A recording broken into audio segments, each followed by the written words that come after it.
For nearly a decade, Frank the Drifter has hosted Dollar Country and has now shifted his efforts to being a full-blown nonprofit that archives obscure country, bluegrass, gospel, and other Americana music and history.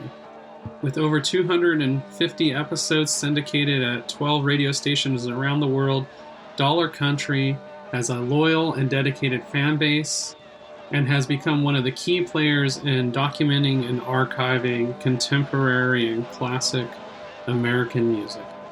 We are excited to talk to Frank about country records, Dollar Country, motorcycles, and more on Do You Even Chopper? Hey Frank, how's it going? Good. How are you? Good. So, our listeners are probably wondering why we have someone who's not necessarily a motorcycle person on the podcast, but I think that there's more to defining a culture than just the one thing that people kind of identify with. And so where I'm coming at this conversation just to begin with is that I believe there's a strong link between country music and current kind of motorcycle, for lack of a better word, cool guy culture. We see everything from like modern outlaw country to people really trying to kind of dress like Waylon Jennings and it's a loose tangent, but the real reason is I just really like Dollar Country. I think my wife and I, who's also the publisher of the Ton magazine, we've been Patreon members, to plug your Patreon, since it launched, and we're early podcast listeners. And so you're kind of in a whole new world now, though, than from when we kind of started with that, and maybe catch the listeners up a little bit about Dollar Country and like how it started, and then kind of what you're up to lately. Sure. Yeah. This is a good time for that because I've just started applying for grants. And when you apply for grants, you have to like come up with a bunch of like elevator pitches about what you do, basically, because you're constantly explaining your business. Yeah. You're constantly explaining your nonprofit business to people. And before this, I was never able to do that. But yeah, so when you all started listening, it was basically just a radio show. I found all these Dollar Country records, literally in dollar bins for the most part back then, and would play on my show, which was available online or as a podcast and on some radio stations here and there. And then as the collection kind of started to get deeper and I started to get deeper into it, and just, when you're the first year you're into something, everything's exciting. And then, the second year you want something a little deeper, and then it starts getting more and more niche. And I had started to get really, really interested in specifically like obscure, privately pressed records, stuff that was just made by someone who weren't professional musicians, sort of thing. And so, after a few years, I realized that what I'm really doing is I have a radio show, but I'm really creating like an archive of music that is hard to find or most people don't know about. So in the past couple of years, I've mentally and outwardly like changed it from being a radio show to being an archive. And now it's a non-for-profit corporation. So it like literally is like a registered archive of music. So that's kind of what it is now. And then I also do a newsletter, and, the point is the archive, but I also try to like spread the word and get people to listen to the music and all that kind of stuff. What do you think it is in you to want to take on archiving kind of obscure and lost media? Because I think it's a particular personality type. I think about this does that all the time. I don't know if they do this out where you all are, but Cleveland is still like, there's still a lot of like religious stuff here and like Eastern European Orthodox religions. And so fish fry during Lent is a big deal in Cleveland. Every church has a fish fry. It's like a big deal. We go to fish fry every week for Lent, and we're not religious. It's just like fun. And we were going to one last week, and I was talking to my wife, and I was like, we need to be writing down all the fish fries we go to, so we don't, so we can remember, and we can have like a big list. And she like just casually said, the way that like somebody who knows you really well can say, she's like, you try to like categorize everything, huh? And like she wasn't being rude. She was just like mentioning it. And it was one of those things where it's like, I just like hadn't ever thought about the fact that it's some sort of drive inside of me. I always kind of thought about it as like a fault, right? Yeah. Like I couldn't help but be obsessed with things. And the way she said it, I was like, oh shit, maybe that's like, this is like my purpose, you know, like this is what I'm made to do, you know? Were you a So record collector in general before yeah, the dollar bin kind of 45s? Were you more broadly a record collector before, or was it kind of this is how you became a record collector? no, I was into, yeah, I collected records before this. I've always collected, I mean, not to this extent, but I've always been really into music since I was a kid. And, you know, when I was a kid, I had like a tape collection. I collected CDs, nothing to this extent or whatever, but it was always important for me to like, if a band or a CD meant something to me, I wanted to own a copy of it. Mm-hmm. And then before I got into this sort of country stuff, I've always been like into metal. So I collected a lot of like grindcore and power violence 7 inches, Oh yeah, and Buck on the Beach, a lot stuff of, like that. yeah, like I have a bunch of spaz 7 inches and stuff like that. Yeah. Um, and then yeah, like a lot of metal, and then I've always been really, Ween has always been my favorite band since I was like a teenager. So I have a bunch of Ween records, and then I'm really into like Sun City Girls and like Bill Orcutt and like Mm-hmm. sort of like weirdo artists that are like making something weird. So I've always liked the idea of kind of like music off the beaten path, and I've always Yeah. liked collecting things. But when I started Dollar Country, I was like, I kind of made a deal with myself that's like, okay, you can go as hard into this as you want. You can collect as much as you want, but you have to share it and you have to limit it. So it's like I'm limiting it to, you know, roughly country, gospel, and bluegrass ish. Yeah. But like part of the deal I made with myself was like, you can't just keep it in your basement. You have to share it. So I started doing the radio show and sharing it. And like, you know, that's how we got here, kind of. But Yeah. also, I think it's important to me personally. I think to a lot of music listeners is like listening to music is really great, but I also get like a charge out of sharing it with people and like Yeah. showing somebody a really cool artist and having them enjoy it, you know? What was the record you found that kind of kicked off the, oh man, I really want more of this, and then I want to, how did that kind of escalate to I want to do a radio show? You kind of talked about you had made a deal with yourself that you wanted to share it, but like what was the spark, and then what was the transition to radio as the medium for sharing it, that rather than you know um Yeah. a blog or any other kind of you could share music in Yeah. many ways. Um, the first one I remember finding and thinking was like really cool was this song. I can't remember the name of the guy. Larry, I think like Larry Jenkins or something. And it's like an 80s 45, which is 80s country isn't really my jam, but it was called I'm Tired of Going Home Drunk. So I just ain't going home. And I was like, that is awesome. Like that's like I've been drunk enough to think something like that. Like I totally get that. You know what I mean? And like I was like, that's fucking genius. Um, but then that was like the first one. Yeah, so I kind of just started collecting them from there. And I didn't grow up listening to country besides like I mean my dad liked Johnny Cash. Yeah. And so like it was kind of cool because I didn't know shit about anybody. Like I could pull like a Loretta Lynn record or a Tennessee Ernie Ford record or a Waylon Jennings record, and I didn't know any of the songs, so it was like all new to me. There was no baggage, you know. It was like there was no like, oh, this guy likes sounds like this or this guy sounds like this. I didn't know, and that was really awesome. And then I always wanted to do a radio show, I guess. I don't know. Like I grew up. How old are you? 45. 45. Yeah. So you probably remember this as well. But, you know, when I was like ages, whatever, 5 to 15, like the radio was like one of the most important things in my life. You know, like, yeah, I remember listening to the radio and they would be like, here's a new one by like, you know, Third Eye Blind or whoever the fuck was playing like back in the 90s, and me just being like, whoa, this is the first time I ever get to hear this, and like it's played for you by a certain person, and like, you know, hearing all those bands that sound like 90s bands now, but at the time just sounded new. Was your radio experience like more commercial radio or college radio?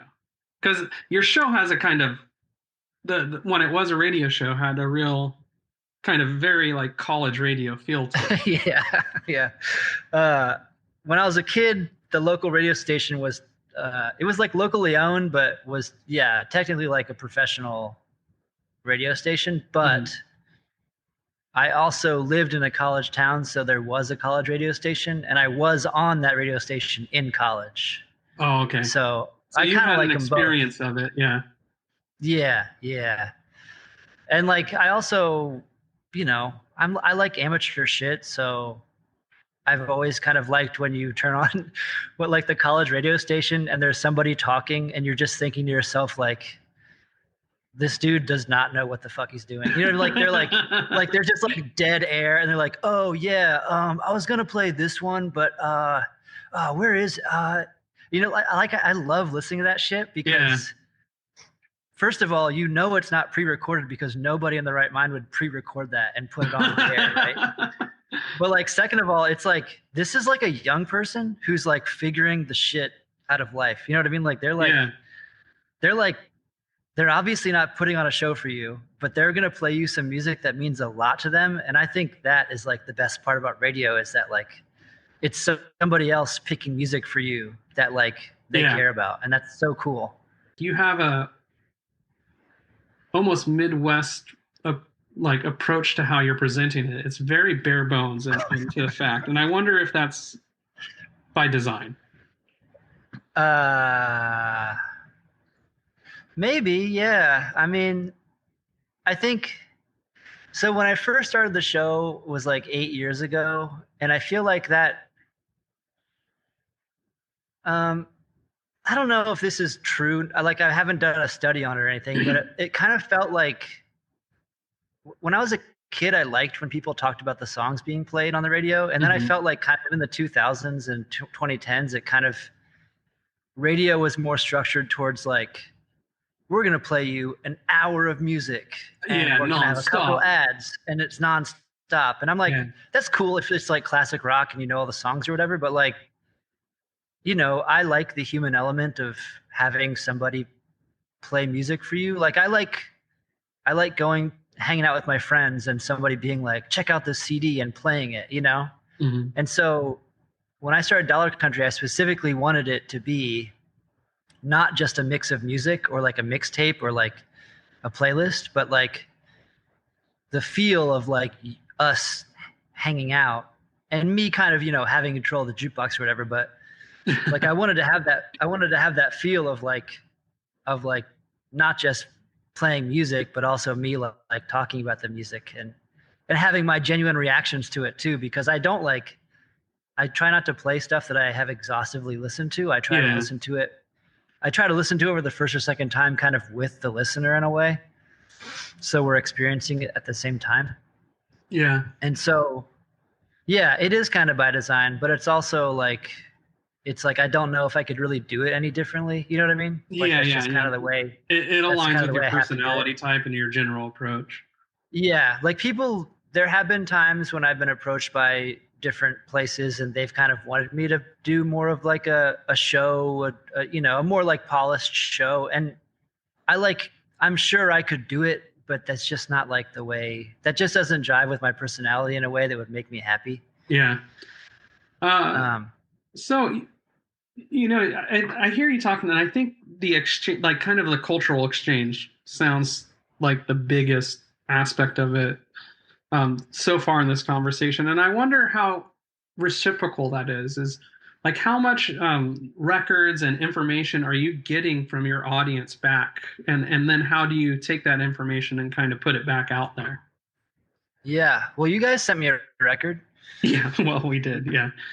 That was cool. I love it when people send me records, first of all. And or like send me records, offer to sell me records, whatever. I like all that interaction. But yeah, I've built up a pretty decent fan base that seems very friendly and very talkative, and I chat with people online a lot about stuff, and I love when people see what I'm doing and think it's important and want to send me a record or whatever, or tell me to buy a record. I like that, and I try to like bring it back around and play it on the show. But I'm also like, it's like when records show up at the house, I kind of keep track of where they came from, but they also end up going in a box on a shelf. Yeah, totally. I might not know exactly where they are. So I don't tell anybody that I'm definitely going to play this one, because I don't want to, you know, yeah, I don't want to disappoint anybody. But yeah, I do hear from people, and I do get notes in the mail, and I get emails and stuff, and I love it. It's great. Like that's like the fun part for sure. Because the amount of people I have to talk to about the specific music I'm playing is like a dozen other people in the world. because like I specialize in like very obscure music in a genre that is not really super well known for obscure music, as opposed to like some other genres that are more present now. And so like, totally. Like sometimes people will try to talk to me about country music, and it's like, I couldn't tell you the first thing about Tammy Wynette, but I can tell you like kind of like way too much about some dude from Iowa who released 145 in 1960. You know what I mean? Like, yeah. It's like, well, that's kind of like the record we sent you, and maybe I'll play it. And so was it Bobby Wayne? Was that Bobby Wayne? Bobby That's Wayne right. had a good career. He was hired, and he got a single or a couple singles on Columbia. I don't think he cut the record there, an LP. But he was hired when Johnny Cash was being like pilled up and unreliable, so they were trying to find someone to replace him. And before that, he was cutting some records on Jerden Records. You know, so think like Ventures and stuff like that, you know, like Northwest record labels. He's from the Northwest. But the record I sent you is like, after all that, like, and we're talking a truncated period of a very short amount of time where he got big and crashed back down, right? And big as in like unfulfilled big, like he could have, but nothing happened. Those records didn't sell, and most of them you find are on the Columbia ones are promo. But so it's after, and he's living in Spokane, and so a guy who owned car washes private pressed these records that I sent you, and I ended up finding a stack of 50 of them at a Goodwill in Washington. Nice. And so, yeah, he did 2 singles for the car wash guy, and they're great, and it's super regionalized.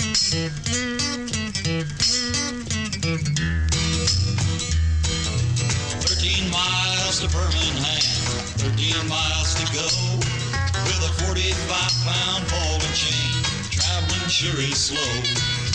There's a girl in Birmingham who won't care what I've done, and she'll provide a place to hide for a boy that's on the run.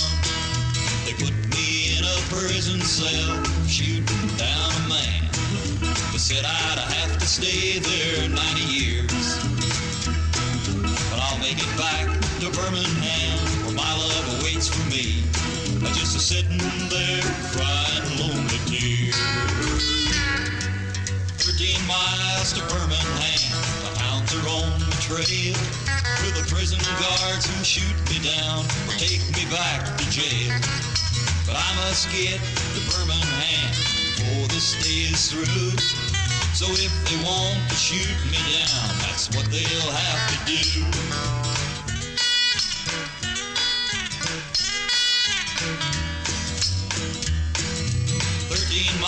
To Birmingham, Lord, I must go on, 'cause I've eaten my last crust of bread and all my water's gone. But when I get to Birmingham, where my love awaits for me, I'll taste the sweetness of her kiss and know it'll last for free. They put me in a prison cell, shooting down a man. They said I'd have to stay there 90 years, but I'll songs for me. I'm just sitting there crying lonely tears. 13 miles to Birmingham, the hounds are on the trail. The prison guards who shoot me down will take me back to jail. But I must get to Birmingham before this day is through. So if they want to shoot me down, that's what they'll have to do.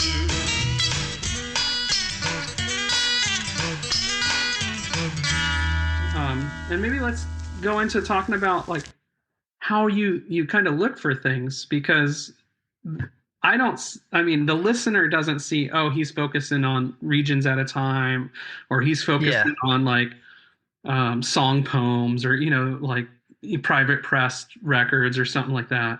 Like how do you kind of, what's the method to the madness of this project? Because it's kind of mad.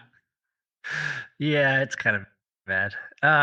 Well, I mean, I think I'm a big proponent of that country is from everywhere. Like there's a lot of people who say it's from the South, and it does, you can follow the migration and stuff, but for all intents and purposes, country is from every town in America and probably Canada. Like, you know what I mean? It's just one of those genres that was just like spread to everywhere. So like, yeah, you're in the Pacific Northwest, and there's like a bunch of stuff that's just from there that I don't see very often because it's far away from where I am. Yeah. But it's obviously easier for me to find stuff that's kind of from I'd say my collection has majority of stuff that's from the Front Range, like Denver east, basically. Mm-hmm. Because once you go over the Rockies, it's like, a little bit more, that's like another region. But yeah, so when I'm like putting together a show or whatever, putting together a mixtape or whatever, I'll try to look at different like areas and sections of the states, because there are those little like cells of similar sounds and similar artists. Like I paid attention a lot to the Ozarks and Missouri and Arkansas, and there's like their own little like piece of music history down there that has a lot of interesting old time music that's really cool. And then of course there's like the well-known areas in the Appalachians and everything that's like well known for old time music and bluegrass and string band stuff. And then Ohio has its own stuff too. Michigan has its own stuff. It's just crazy the amount of it that is out there. It's like the well is like you'll never run out. Like I don't think I'll ever get to a point in my life where it's like there won't be something else. You know what I mean? Like with country, there's just so much of it. How are you cataloging? Because I've seen you're using old like library cards essentially style. But like, are you cataloging by region? Like, are you cataloging by style, or is it like a combination of them and you have some kind of computer or something to sort it all? I try to do all of it. I basically try to do all of that. So I have an online database, which I'm still working on, which I'm constantly working on, dollarcountry.org. And so when I get a record, I put it in there and put every piece of information on the actual record on there, like you would on Discogs or whatever. Mm-hmm. But then I also, I try to find out the address of the label. I try to find out where the artist was from, where the label was from, what city it was pressed in. And then, just do a lot of research on that kind of stuff for 45s. With the LPs is what I'm using the library cards for. And I'm, most of my LPs they lean heavy into country gospel, and country gospel is just very regional. And so I kind of started to separate them specifically by region, because I don't know, there's just something about it that way. But I try to keep track of everything because, a few years down the road, I want to be able to like map all this shit out and have like geography and maps and everything about all this kind of stuff. I can see what you're trying to say. Yeah. Put a visual element to it too. Yeah. I mean, you can just browse Discogs, and I browse Discogs all the time. I love clicking on shit and finding, different artists and different labels and stuff. But like really the important thing about having an archive is the data and how you can show it to people. Yeah. And if you can't really like show it to people like through a map or through some sort of charts and stuff, like it's still cool to people who can put that together in their head, but like you can show a kid a map and they'll figure it out. You know what I mean? Like, you need a way to aggregate it in some way. Yeah. where Yeah. people understand it more rather than just this massive information. Yeah.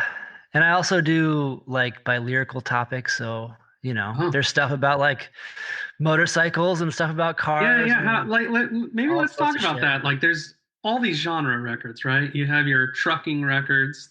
It's a huge Yeah. thing. Starday made a lot of money doing those. Tons. Yeah. Yeah. You have login records. You have all kind. Any kind of railroad records, of course, and then motorcycle records. Um, Yeah. like, why do you think that is? Why does Why? it resonate with people? And maybe like, why would someone cut a country motorcycle song? Like, what's the reason? uh, yeah, good question. I mean, it's I think that country music is based on storytelling, first of all. Like if you listen to a lot of other musics, it's more about a feeling or like dancing or something else. But country is almost all stories about some kind of story or about, telling the story of a heartbreak or whatever. And so it was kind of like I think it just was the natural way for so many people to share their stories who wanted to do music. And so yeah, you have all these people sharing these different stories. So a lot of like logging, like songs about logging are from people who worked as loggers. And maybe they didn't work there for long, but like it's coming from their experience. And so a lot of like the trucking country was really popular with truckers, and also like there are truckers who sang it too. And so like I think part of it is that part of the trucking thing, because it was so big, was to make money because they knew people weren't going to buy it. But also it's like Yeah, sharing your experience working those jobs, because country's always been like fairly working class. yeah, yeah, I've yeah. actually I actually don't have a ton of motorcycle records. You'd think you'd have more, but I guess that was more of like it didn't feel like the same relationship between like country music and truckers as it was, or with country music and motorcyclists as it was with Truckers. country music and truckers. It might also be the Yeah, because times of like booms, right? So, like, if you think about yeah, the yeah, counterculture boom of motorcycles was a little bit after the trucker songs and things like that, and yeah, a lot of records had kind of shifted to an album oriented idea, where a lot of those truckers albums are collections of a bunch of singles. Um, yeah, Try and totally. flood the market. So it could be a shift in business models had happened by the time, like a counterculture version of biking, which I think would lend itself to a motorcycle song more than talking about your stock, Harley or Honda or whatever as a motorcycle and how much you love it. Because the biker film, with there's earlier exceptions like Wild Ones and stuff, um, really became a counterculture movement. Yeah. Um, I mean, would bikers think it was cool if they went to like a place and there was like a cassette tape of biker songs, or would they think it was corny? I think they think it's cool. I mean, it depends. There's a million different kind of bikers, just like record collectors, right? Yeah, yeah, And that makes sense. we talk about it at the time. We're like the niche of the niche of niche, right? We're like custom motorcycles, chopper specific. You kind of drill down to your niche, right? Yeah. And so there's different kinds of bikers. So if a guy sees a David Allan Coe motorcycle record, which there are David Allan Coe motorcycle records, Yeah. sure, um, you know, different types of people are gonna like it. I've Yeah, yeah, seen of course. everyone from like Bonnie Prince Billy to celebrating David Allan Coe to people that I'm pretty sure are in the Ku Klux Klan celebrating Yeah. David Allan Coe. So there's a big swath there, but of like old time, not old time, that's the wrong term, but like 60s and 50s like motorcycle songs. You're going to get people who dig it, but it's going to be such a random assortment from different niches that would probably latch onto it, I would assume. Yeah. There's no Yeah. monoculture to people who ride motorcycles. There's just it's like people who collect records, where you just kind of focus on the things you're drawn to.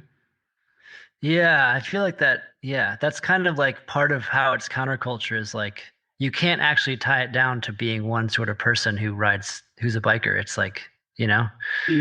like that's the point. It's like, it's about riding a motorcycle, but it's like also like attracts so many different people across all types of swaths of life.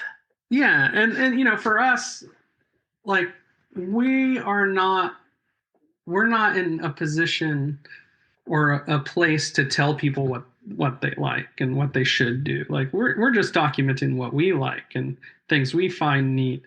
And so, people who are very of the motorcycle culture that's more like brother Sturgis, like, and I'm saying that voice in a derogatory, I understand, um but it's so contrary to kind of the vibe that our magazine has. And even within kind of the niche we're in, we're a lot different than the others. We don't have um, naked women on the motorcycles who have nothing to do with the build or the ride of that motorcycle or the story that we're trying to tell.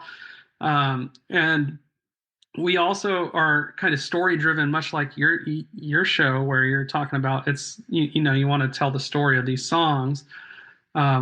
We want to tell the story of the bikes and the builders and the people who made them, and are not as concerned about maybe the just doing only photos. Like we don't want to be the radio station that's hour-long block with no commercials. We want to be the one telling a story and have it run its natural course. So yeah, definitely. I think people also like when you go on tangents and stuff. Like in my writing is often very, like, I know, like, professionally you're supposed to like write from kind of a third person view or whatever, or like kind of remove yourself as a reporter or whatever. But like I just find that hard to do, and I try to use myself as a sounding board to like kind of, like, this is how I see it, and yeah, explain how it made me feel or whatever. And I feel like people often tell me that they really like that. So I think people kind of like having I think like, there's something to be said. people. I mean, it's the difference between like objective hardcore journalism and kind of editorializing in some ways. And I think that's only really like with reporting that it matters to me. And I'm talking from the standpoint of someone who, I went to fancy Ivy League schools for this. So I think having a point of view when you're talking about things is really important. In things where you're, music writing, arts writing, I think having a point of view grounds it and doesn't make it seem sterile. Because once you put something that's an artistic endeavor in sterility, people don't know how to relate to it that well. Yeah. The other thing that I think is really interesting about motorcycle culture is I listen to a lot of Grateful Dead stuff, and there's obviously like there's a storied connection between the Dead and the Hells Angels and just bikers in general. And I always thought it was really interesting because obviously, like you said, bikers are all sorts of people, but they get this rap based on bike gangs. And so people like, I assume to a lot of people who don't think too much about it, it's like bikers are still like outlaws. You know what I mean? Yeah. They're like associated with that. Well, and that era, the San Francisco, Oakland Hells Angels were definitely what people call 1%er. They were the 1%er gang of the time. But while I'm sure that some of the stigmas, they were media made back then. Club culture was a lot different then. I mean, it was their own outlaw roles, their own outlaw way of doing things. But, it wasn't the stuff they're branded with now as much, because clubs were more parochial then. And even though that was a big club that was expanding, just the whole culture of what dominant media brands them with now was almost quaint then comparatively. Like if you look at the footage of the media, how they're branding them, it is like getting drunk, causing problems, breaking windows, smoking weed, doing LSD. All that seems way quaint to like sex trafficking and everything that the dominant media brands are now. there's a vested interest in dominant media to also brand any kind of counterculture or outlaw culture um, as bad and especially from a government sense as criminal. Yeah, I feel like we've talked about this through DM online, but like I feel like biking culture in quotes and country culture in quotes are both things that have this like baggage of being a certain way to a lot of people that's like very outdated. And like I'm incredibly progressive and very lefty about most of my political leanings, and like I also find that there's a lot of country about that, but country still has this still and will have for a long time this baggage of being associated with Christian conservatism and kind of Republican stuff. Yeah. And I find myself finding people in the country world that aren't like that, but it's still very predominant, you know? Yeah, and I think there's definitely a correlation with bike stuff. I mean, we are an inclusive magazine, a brand, you know, we don't hide behind that in today's society. Like, and you know, we feel that our love of motorcycles, choppers, it doesn't matter who you are, like you should be able to enjoy it. Because good ideas come from anywhere, from any person. And and we also are magazine or whatever that we're not afraid to stand up to people who are trying to bully people that we consider, you know, part of our community. Like if you personally are conservative, like I don't personally care, but where I draw the line is when you start putting your personal view onto others to shut other people down. Because to me, that's the same as schoolyard bullying, and I'm just not going to put up with it. As like, my business doesn't need that bullshit in it, and I don't think that it helps anyone.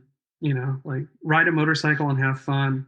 Yeah, and it's just like, what a waste of energy to like hate someone else for something that they can't change. You know what I mean? Yeah. Like, why waste your time? Just like go ride your bike and have fun, you know? In motorcycle stuff, a lot of it is I see a lot of just insane comments like, well, that person's only getting money to do ads because they're a hot chick and women can't ride and things like it's just so fucking stupid. And that doesn't make any sense. And it makes no sense. It's like, no, that person's doing well because they work hard and they love what they're doing.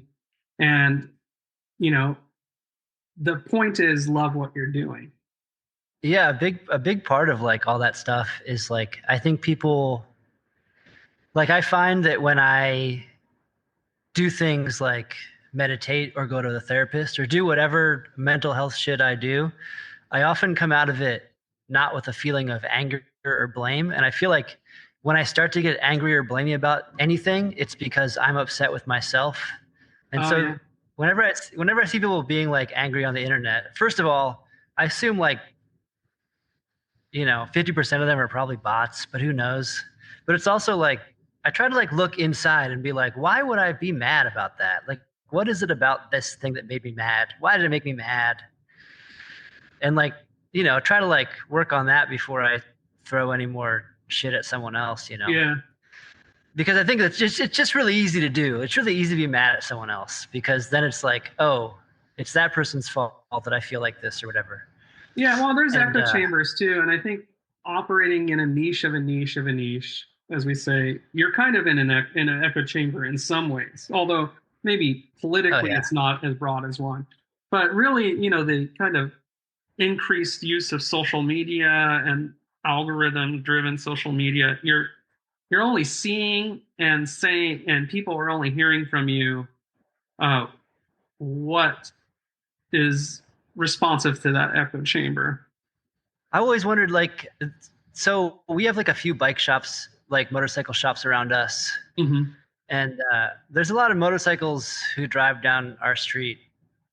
And they're always incredibly loud. And I try to specifically not associate all motorcycles with the couple of dudes who wake up my baby. I mean, I think there is a belief by some in the motorcycle community that loud pipes save lives, and what that is like if you could hear the motorcycle in your loud ass car that can't hear anything, then you're You won't get safer hit. as a rider. Um, Yeah. there's actually a lot of like studies on whether that's true or not. And depending on when the study was done, you'll find differing answers. Um, but the real truth of it, Frank, is like a loud American like Harley sound, that potato sound, sounds very, very cool to most motorcycle people. Yeah. Yeah, I figured that was it. I mean, which is, I can understand that. Like, it's not my thing, but I can understand that, which, goes back to regionalism. You go to Japan, and the bike gangs that they were known for were mostly on like Kawasaki's, and so they have a higher pitched rhythmic, almost music to how they rev their bikes to get noticed. Those are the Bozu Saiku. But and there's actually like whole bands that use that on stage and in songs and stuff. So there is a real tangible correlation between the sound of a motorcycle and what it sparks in someone's emotion. And to people who don't ride motorcycles, it's usually that like, why does it have to be so loud? But to people who ride motorcycles, it's almost a love language. That makes sense. I mean, it's such a prevalent thing that I assume there had to be. Obviously they like it. The people who are like driving around, like, because otherwise, like, I'm sure there are mods you can make to make it less loud, but that's the point, right? Like, well, the reality is most people are modding them to make loud. Like, yeah, like if you buy a modern Harley, for example, they're pretty quiet. Most people call them sewing machines, and most people, the first thing they do is ditch that quiet exhaust system for one that's louder. I actually, do you know, not admit into a crime. the Wethetra Records dude, have you followed him on which one? Wethetra Records, he collects indigenous. Oh yeah, American in New York. Music. Yeah, we have mutual friends. Or he's friends with people in New York. He lives in Minneapolis, but he's gonna go. I think he rides a Harley. He's gonna come out to Cleveland and visit me this summer. Did he used to live in New York, or? I don't know if he ever did, but he has like a lot of friends there. Oh, okay. Yeah. And I think he might. I think he goes there quite a bit. So I don't know if he ever lived there or not. Okay. But yeah, he's gonna bike on out here and then go up north to upstate New York. Oh yeah. Yeah, I always thought that would be fun. I like what he's doing. I like that he picks up records and tries to ensure that he sells them back to people of the indigenous community. As someone who myself is native. So what's the story on Indian motorcycles? Is that like a thing that's ever been challenged or anything? I don't know. I mean, I'm sure someone's been pissed about it, but yeah, I wasn't sure because I've just seen it on, like, I know they exist, but I don't know anything about it. They're such an old company. I mean, I don't know. Like, I haven't heard anyone complain about it too loudly. Yeah. Yeah, I don't know. That's a really interesting question. I always thought about that because I don't know. Yeah, I just figure like, eventually we're gonna get the truth is that Indian motorcycle, they're not like the Redskins, Washington Redskins, right? They're not a team doing tomahawk chops. Their bikes are the Chief, the Scout, the Cub. Like, they had all these names that were still native themed, but they're kind of what I call like pan Native American. They're kind of like the Hollywood catch-all of it, but Indian's an 1800s company, so like it's prior to to that. It's prior to the Hollywood version. It's really the dime and penny and nickel book kind of magazines version of it, of what was, as far as the names and convention. an Indian kind of rides in that as a historic vestige, and it's a really interesting one that is not, from what I've seen, widely reviled. Like it's not like Yeah. the Cleveland Indians or the Washington Redskins, which was probably the worst of them. Yeah. You know, yeah, it's a little different. Yeah. There's a Yeah. weird thing about motorcycles those kind, like cruiser motorcycles, where it's really about like a sense of freedom, and it's really about being on the land and smelling. And there's some real cultural analogies, to my tribe at least, Rovan, that as far as some of those tenets that I could see with people riding motorcycles. Are there well, you said your ancestors were bikers. Is there like, what do you know much Well, about the history of indigenous people riding motorcycles? yeah, there's a history. It represents itself very differently, more modernly, though. Mm-hmm. It's not as documented as some of the other histories, as far as the earlier histories, and also the price was quite prohibitive, and a lot of natives were forced into assimilation, that were using them.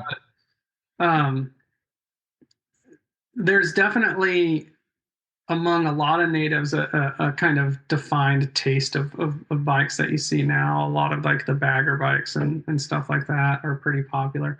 On res, a lot of it is like dirt bikes and small CC bikes that are cheaper because of economic reasons.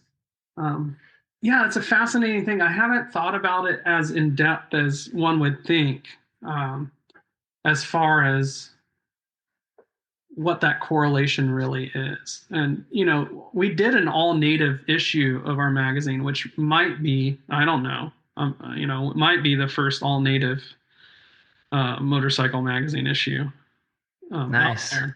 But and I can tell you that we're going to do another one eventually too. Like it's not a one-time thing.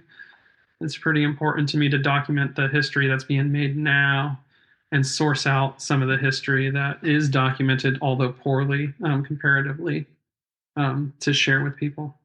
I think, we talked about how to share things, and we talked about kind of some of the inherent issues around identity politics that as a magazine we navigate and that you navigate, but maybe coming back around to what community means to you and what the current version of the archive means to the community. I think people would appreciate kind of understanding that a little more broadly than some of the stuff we talked about, where it's more things that Sure. we're trying to push against.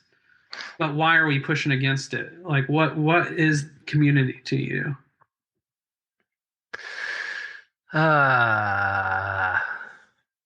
Yeah, I think about that a lot, actually, because one of the main things I do, one of the main things that I collect and spend a lot of time doing is listening to gospel music, country gospel music. Mm-hmm. And even a lot of like regular country music or bluegrass is, at least will sometimes mention, God or Jesus or whatever. And so I have never been religious in my life. I'm just not religious. And I think about why that music is important to me, because it's not important to me for the reason that the obvious reason that it's being made, right? Yeah.